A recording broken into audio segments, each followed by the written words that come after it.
आरोपी विरुद्ध भारतीय दंड संहिता कलम 379 511 अन्वय दोषारोपपत्र दाखल करण्यात आले असून त्यांच्या विरुद्ध सदर खटला चालविण्यात आलेला आहे। परिच्छेद अभियोग पक्षाची थोडक्यात हकीकत अशी आहे की फिर्यादी प्रमोद जोशी हे मोवाड येथील राम मंदिरामध्ये पुजारी म्हणून मागील 5 वर्षापासून काम पाहतात। ते रोज सकाळी 5:30 सुमारास मंदिरामध्ये जाऊन साफसफाई करून पूजा करतात व सकाळी 8 वाजता लोखंडी चॅनलला लॉक लावून घरी जातात। तसेच संध्याकाळी 5 वाजता पुन्हा मंदिरात जाऊन साफसफाई व पूजा करून रात्री 8 वाजता लोखंडी दरवाजाला 1 व लोखंडी चॅनलला 1 असे 2 लॉक लावून घरी जातात।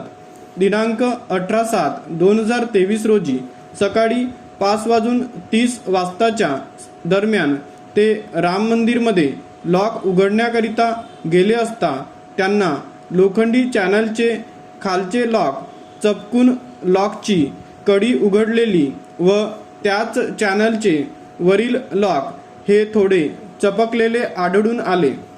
राम मंदिरमधील लोखंडी चॅनलचे लॉक तोडून अज्ञात व्यक्तीने चोरी करण्याचा प्रयत्न केल्याने फिर्यादीने अज्ञात व्यक्तीविरुद्ध रिपोर्ट दिली। परिच्छेद फिर्यादीच्या तक्रारीवरून गुन्हा क्रमांक 296/2023 ची नोंद करण्यात आली।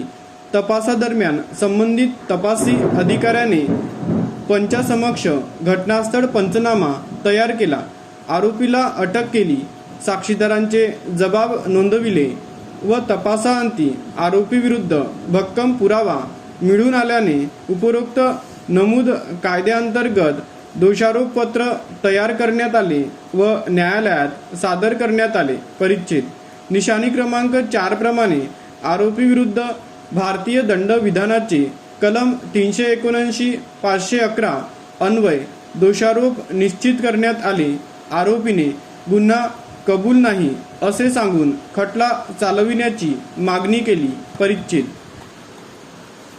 कारण मीमांसा आरोपी विरुद्ध सदरचा गुन्हा सिद्ध होण्यासाठी सरकारी पक्षाने हे निसंशयरित्या सिद्ध करणे गरजेचे आहे की दिनांक 17/7/2023 रोजी रात्री 8 ते दिनांक 8/7/2023 रोजी पहाटे 5:30 दरम्यान आरोपीने मौजा मोवाड येथील आठवडी बाजार जवळील राम मंदिराचे लोखंडी चॅनल गेटला लावलेले कुलूप तोडून चोरी करण्याचा प्रयत्न केला। त्या दृष्टीने अभिपटलावर आलेल्या पुराव्याचे विवेचन करू। परिच्छेद सरकारी पक्षाने फिर्यादी प्रमोद जोशी यांची साक्ष दिनांक 13/4/2015 रोजी निशाणी क्रमांक 7 कडे नोंदविलेली आहे।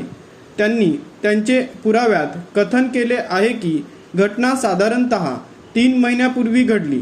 घटनेच्या दिवशी ते सकाळी 5 वाजता मंदिरात पूजा करण्यासाठी आले असता त्यांना मंदिराच्या गेटचे कुलूप तोडलेले दिसले। त्याबाबत त्यांनी मंदिराच्या ट्रस्टीला फोन करून सांगितले। मंदिरामध्ये कोणतीही चोरी झाली नव्हती। त्यांनी अज्ञात इसमाविरुद्ध फिर्याद निशाणी क्रमांक 8 दिली। उलट तपासामध्ये त्यांनी हे मान्य केले आहे की मंदिरातील कोणत्याही वस्तू चोरीला गेल्या नव्हत्या। सदरची फिर्याद देण्यासाठी ट्रस्टीची कोणतीही परवानगी घेतली नसल्याचे त्यांनी उलट तपासात मान्य केले आहे। परिच्छेद सरकारी पक्षाने घटनास्थळ पंचनाम्यावरील पंच अनिकेत दंडारे यांची साक्ष निशाणी क्रमांक 10 कडे नोंदविलेली आहे। मात्र त्यांनी सरकारी पक्षाला सहकार्य केले नाही। त्यामुळे सरकारी वकिलांनी उलट तपासणीच्या स्वरूपातील सूचक प्रश्न त्याला विचारले, मात्र त्यातूनही सरकारी पक्षाचे दृष्टीने आवश्यक अशी कोणतीही बाब पटलावर आली नाही। उलट तपासामध्ये त्याने हे स्पष्टपणे मान्य केले आहे की त्याने घटनास्थळ पंचनाम्यावर केवळ पोलिसांच्या सांगण्यावरून सही केली आहे। परिच्छेद सरकारी पक्षाने पांडुरंग वाघ यांची साक्ष नोंदविलेली असून त्यांनी त्यांचे पुराव्यात कथन केले आहे की फिर्यादीने राम मंदिरच्या लोखंडी चॅनल गेटला लावलेले कुलूप तोडून कोणीतरी चोरी केल्याचे त्यांना सांगितले। उलट तपासामध्ये त्याने हे मान्य केले आहे की ते आरोपीला आधीपासूनच ओळखतात। त्यांनी घटना स्वतः प्रत्यक्ष पाहिलेली नाही। चोरीबाबत त्यांना फिर्यादी व गावातील लोकांकडून समजल्याचे उलट तपासात त्यांनी मान्य केले आहे। परिच्छेद सरकारी पक्षाने आरोपीचा कबुली जबाब निवेदन पंचनाम्यावरील पंच अरुण काळेची साक्ष निशाणी क्रमांक 11 कडे नोंदविलेली आहे। मात्र त्याने सरकारी पक्षाला सहकार्य केले नाही।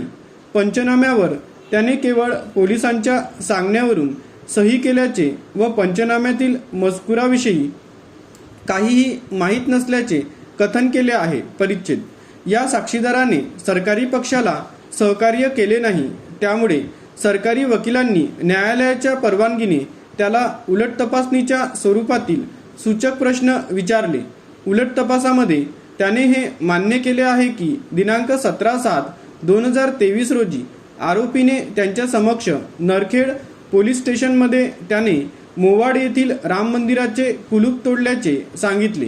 पुढे त्याने कथन केले आहे की आरोपीच्या सांगण्यानुसार पोलिसांसमवेत टाकळघाटला जाऊन त्याने आरोपीने चोरलेली मोटरसायकल जप्त केली व तसा जप्ती पंचनामा निशाणी क्रमांक 14 केला।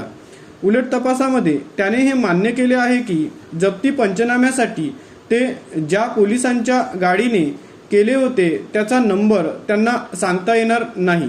तसेच प्रस्तुत कामी कबुली जबाबाच्या व जप्ती पंचनाम्याच्या झेरॉक्स प्रती दाखल असल्याचे देखील उलट तपासामध्ये त्याने मान्य केले आहे।